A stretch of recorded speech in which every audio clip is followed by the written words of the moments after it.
Welcome back to another edition of the Jacob and Jacob podcast. I'm your host, Jacob Hare, joined by my co-host, Jacob Robbaum, and today we're joined by a very special guest, Mr. Drew Hanlen. Thank you so much for being with us today, Drew. No doubt. I'm excited to join you guys. Yeah, we are too.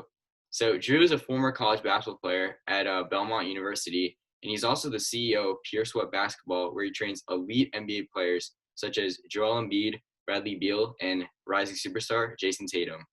So let's get right into it, Drew. How did you get into training after your collegiate career at Belmont?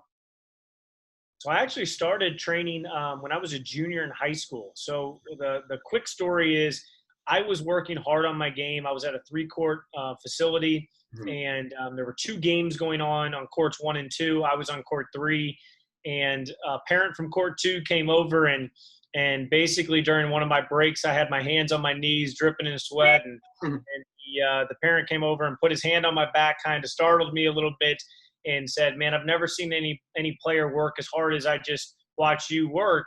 I would love if you taught my son how to work hard." And he was kind of frustrated how his son was playing on court 2, and it was like my son really needs to learn kind of what real hard work is. And so he offered to pay me $20 to put his son through a workout. And so, as you know, when I was 16 years old and somebody offered you $20 an hour to do something that you love to do, it was a no-brainer. So I started working out. Matt Baker was the player's name, and then I started working out a lot of other players around the St. Louis area. One of those players was Brad Beal. Brad, blew up. He went from 8 points a game to 24 points a game after one summer of working out.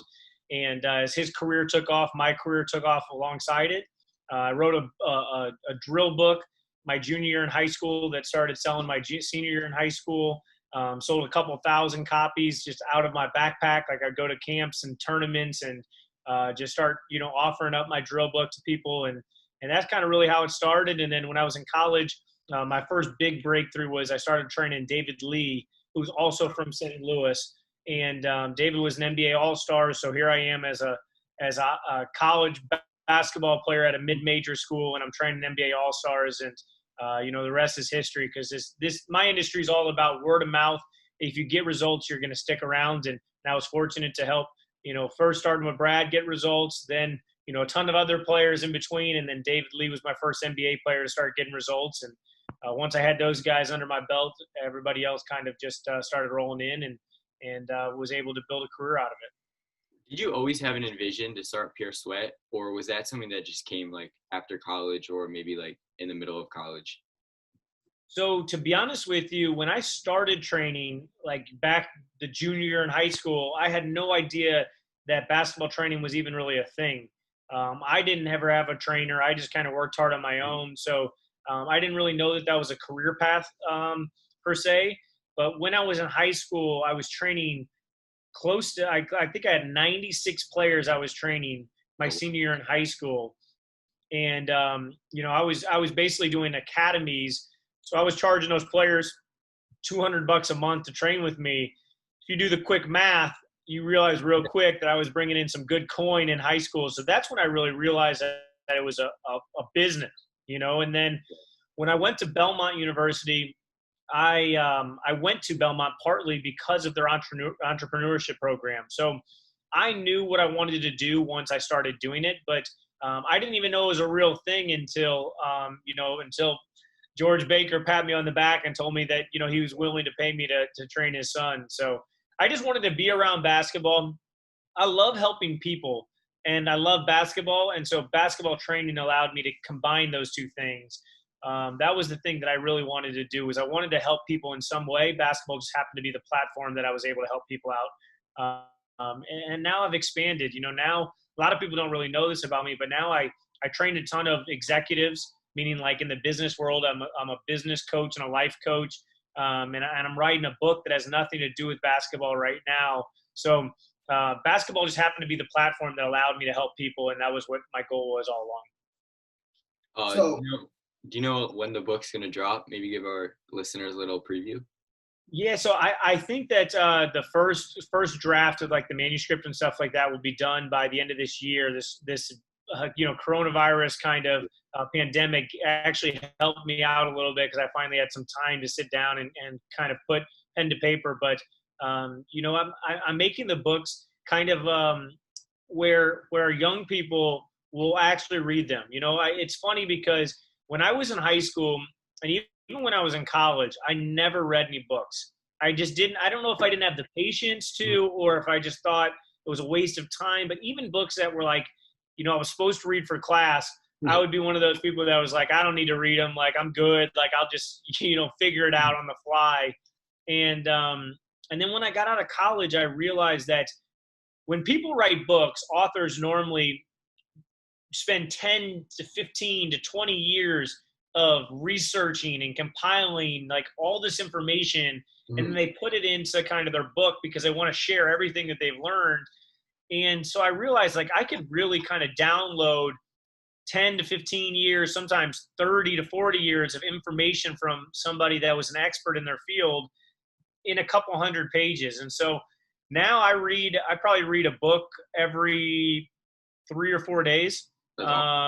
Yeah, and so it's just so weird to me, just a kid that like I looked at myself as a non-reader, and so I did never give it a chance. But now you're able to just extract so much information in a short period of time that I want to be able to give the information that I've learned to other people. But I want to keep the book 150 pages, not big pages, like short, pages with big font, some good graphics where you can kind of follow along. Just because I feel like that's what our generation, I know, you guys are younger than I am, but like, we don't want to sit down and read, 400, 500 page books. So I'm going to try to be really specific on the topics, and people, if they're struggling with those topics, can really dive deep into the literature and hopefully take some stuff out of it that they can use in the practical world, not kind of this fairy tale world of, well, if you have 4 hours a day to, sit there and do yoga, and if you get, a healthy breakfast, and if you get 12 hours of sleep, you're like, yeah, that's great. But like, I know science proves those things help, but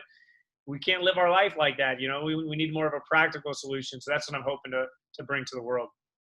Yeah, I know when I see those books with the big font and the short pages, I always get excited because those are ones that I like to read. So excited. Yeah, no doubt. The viewers, everyone, check his book out when it comes out. Everyone take a look.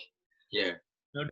Yeah, it'll be good. That's one of the things I really want to do is I want to put together not only books too. Like I definitely will release the book for people that like to read books and stuff like that. But I'm also going to release visuals. So we have a huge podcast platform, and then we have a huge YouTube platform. So I want to turn a lot of that stuff into story-driven content. I've got a really good video guy, Sam Lamone. I was actually texting him late last night and I was like, man, it's going to be so valuable how we're going to bring the story and the information to life through visual as well, so that people that prefer to watch YouTube instead of reading books can still extract that information as well. So more talking about basketball now, switching over. Give us a bit of a glimpse into what goes into an NBA workout. How do you assess what the players need to go over? Do you talk to them about that stuff? Tell us a little bit about it. Yeah, so the key is me starting out by doing my research. And what I mean by that is I dig into the film and analytics. So I do a thorough film breakdown. I watch every single one of their possessions. I look at their strengths, weaknesses, opportunities, and threats. Strengths, what do they do well? Weaknesses, what do they not do well? Opportunities, where do they have opportunities to expand and grow their game? Threats, what are things that could hurt them from playing the minutes or the role that they want, or from getting the contract that they want? Once I do all of that, then what I do is I sit down with the player. Now, before telling them what they should work on or what their strengths and weaknesses and opportunities and threats are, I ask them. I basically just say, hey, what do you think you should work on? 99 out of 100 times, they say something that is good, but it's not the best solution. They don't prioritize. Meaning, like, you got a big guy and he's in the NBA and he should, really focus on, let's say dominating the low post. Yeah. And instead he might say, I want to work on my ball handling. And you go, okay, well, I understand your ball handling will take your game to the next level, but it's probably not the number one thing that you should work on. So then what we do is I take them through a series of questions to help guide them to the answers that I think are important for them. So I'll say, let me ask you a question. If you could only work on one thing this summer, do you think ball handling would get you the best results? and they would look and they'd say, you know what? If I only could work on one thing, it'd probably be working on my shot. Okay, well, that's our priority right there. Yeah. If you could only work on two things, and if they don't have the answers that I think are important, then what I do is then I show them the film that I've compiled, or then I show them the analytics that I've reviewed so that I can help guide them to that answer. The important part of this whole process, I let them come up with the solutions. Because if I tell them what to do, they might buy in. But if I basically help them kind of understand how important it is and let them kind of dictate what they're actually working on, in their mind, they're not only a part of the plan, they are the plan. They're the ones that are determining that stuff. So the buy-in is just so much deeper. So the process is very thorough, but it really is film and analytics, do your background information, create a plan, and then somehow, without using your plan, without throwing your plan on their plate, guide them in the direction where they feel like they came up with the plan so that the buy-in is there and so that you guys can get the results that the player wants. So how long do these workouts typically go on for? How long do they last? So the individual workouts, once you have the plan, it's just basically just going through that stuff. Usually NBA workouts are hour and a half long, depending on, the player. Could be an hour, could be, even shorter. Like the big thing that's different with NBA players is they go 100% speed. Yeah. The guys that I work with, there's some NBA players that are super lazy. Trust me, I don't want your audience to think that all NBA players are just these crazy workers. There are some lazy NBA players, but the guys that I work with, the guys that I continue to work with, they're all super hard workers where everything that we do has to have purpose. So, it was really something that I learned from some of the early players that I worked with. But I remember when the first time I worked with Kyle Korver was like, hey, listen, I get paid to shoot. I get paid to make shots. And he went like maybe 35 minutes, and he missed like 3 in a row at one point during the workout, maybe like 30, 40 minutes into the workout. And he just stopped.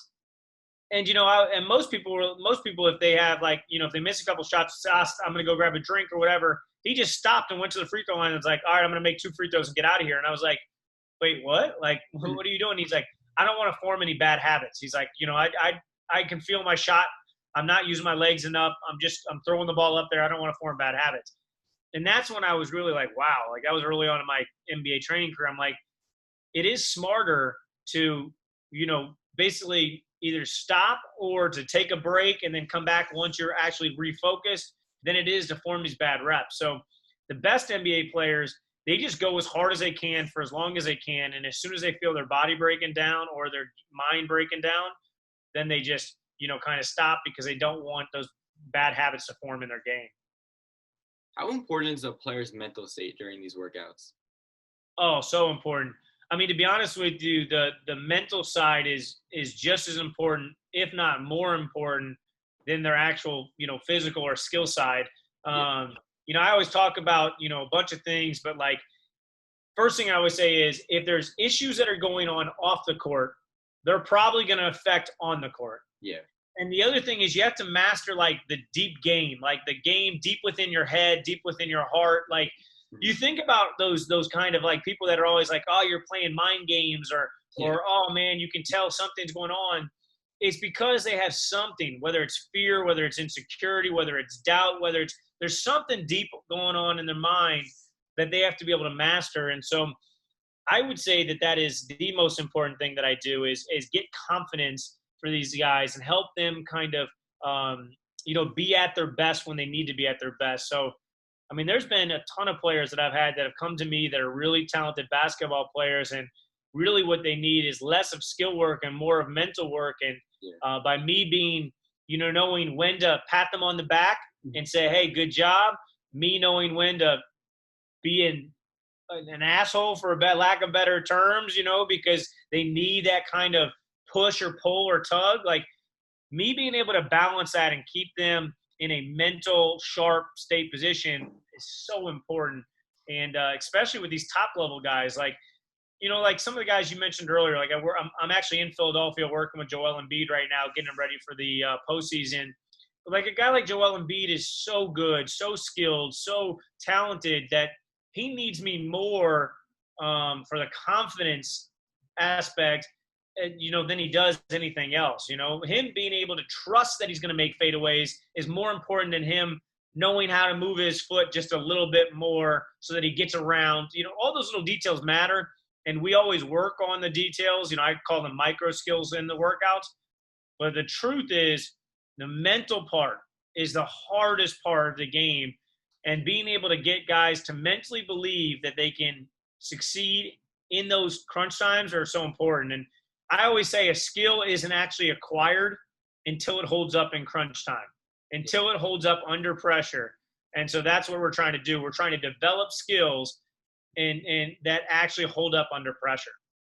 So how do you help players to sort of build confidence and build the mental skills to succeed? Part of it is skill. I mean, part of it is like if you master a skill, you trust yourself. Like if you see yourself making fadeaway after fadeaway after fadeaway, then you're going to trust that you can make fadeaways more often than not. The second thing that we have to do besides tactical, and that's a big part of my job, is to make sure that they're doing the things properly so that they can get better results. And if they're getting better results in workouts, they're going to get better results in games and trust it. Second part outside of tactical is making sure that they remove kind of the cloud of doubt. Like my video guy always says, cloud of doubt. Like anything that's holding them back that's happened in the past, we've got to remove all that junk. Like if you think about it, the best analogy would be, think if you had a cup of water and it was sewer water. Yeah. And then say you had some good purified water and you poured it on top of the cup. Well, if the cup's already filled with trash, the new water is just going to roll right off the top. So it doesn't matter if I'm trying to give them confidence. If they've got all this doubt, it's not going to work. So what do you have to do? You have to be willing to dump out all the doubt, get rid of all that stuff that's holding them back so that you can actually fill up the cup with the good purified water. So to answer your question, the first part is tactical. You got to get them really good at the skills so that they trust the skills. The second part is helping them kind of cleanse whatever's been holding them back in the past, get over their fears, get over their doubts. And then the third thing is replacing those fears and those doubts with confidence, almost to the point of arrogance. Like I try to have my guys be like humble off the court and arrogant on the court, where they're so sure of themselves on the court that they don't have those moments of doubt that end up hurting them in the long run. So with the coronavirus pandemic going on right now and the NBA announcing that they're coming back in late July, have you had to adjust your training style at all to get your players back in NBA shape? A ton. To be honest with you, I mean, a lot of my workouts now are via text message and FaceTime, which is very, very weird. Another thing is the players that are working out at the facilities, they're not allowed to be close to anybody else. So, like, normally you can be hands-on with people. You like fouling people. You like contesting shots. I like to make everything game-like. And right now, I was talking to Jason Tatum the other day. I said, hey, make sure you're getting in some live reps so that you can simulate what you're going to see in games. And he's like, bro, it's tough because the coaches aren't allowed within 6 feet of me. And you got to think all of Jason's shots, especially his side steps, his step backs, I mean, they're highly contested shots in games. So it's hard to replicate kind of what is going to take place in games right now due to some of the restrictions that the facilities have. So, I mean, some of my guys are leaving the facilities and going to colleges and high schools and private gyms where they can get their shots contested just because they're like, we need it, And so just trying to simulate decision-making and kind of the, the real kind of game-like mentality, that's been really hard to kind of duplicate once you, have these restrictions in place. So do you coordinate with the teams, with the players' NBA teams about what you're going to do with the players? For sure. Yeah, it's a collaborative process. We're all in on the same path. And really what we do is I try to rally the troops, meaning anybody that's going to be in this player's ear, in this player's mind, we all need to get on the same page. Yeah. So it could be as simple as, the strength coach, myself, the skills coach, and the, coaching staff that they're playing for. It could be as complex as all three of those people, plus the front office, plus their agent, plus their, wife or girlfriend, plus their parents, plus their AAU coach, plus their old trainers. But I mean, you got to get everybody on the same page so that everybody's pushing them and pulling them in the same direction. What you don't want is you don't want to cause confusion and have the player having to, kind of choose who he's going to trust. So the ideal situation is you rally the troops, you get everybody besides the player on the same path, and same plan so that you can, go to the player with that plan and really nudge them in that direction. So, yeah, a big part of my job is rallying the troops and making sure everybody's on the same page. Drew, last question before we let you go. Could a team of all the players you train win a championship in the NBA? For sure. For sure. I've put that out there on social media before. But I mean, if you think about it, you've got Joel Embiid as the starting center, who's the best big in the NBA. Yeah, no Then question. you've got all stars, Jason Tatum and Brad Beal as kind of, two of the guys that are, guard and wing positions. Mhm. You've got Zach LaVine, who's a 26 point a game scorer. Yeah. You've got guys like Kelly Oubre, 19 points a game, really good defender. Then you've got, Jordan Clarkson, one of the best off the bench, 6 men already, for the Utah Jazz, like basically, he's coming off the bench. He's one of our players. You've got big guys that can stretch the floor, like Myers Leonard coming off the bench. You've got guys like Taurean Prince. We're so deep that I think that you could go down the line and we have something at everything. So you think about if we need defenders, you've got guys like Shimi Olajay or Solomon Hill or James Ennis, and we're really, really deep. Big guys, Mo Bamba, Taco Fall, even like coming up the line. You know what I mean?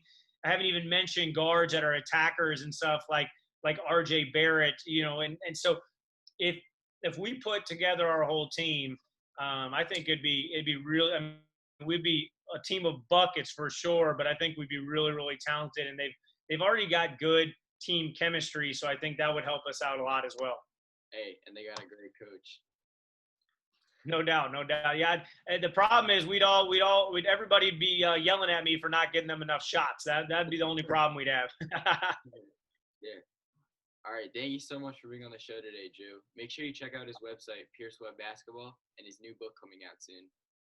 Awesome. No problem. Thanks, guys. Have a good rest of the day. Thank you. Thank you.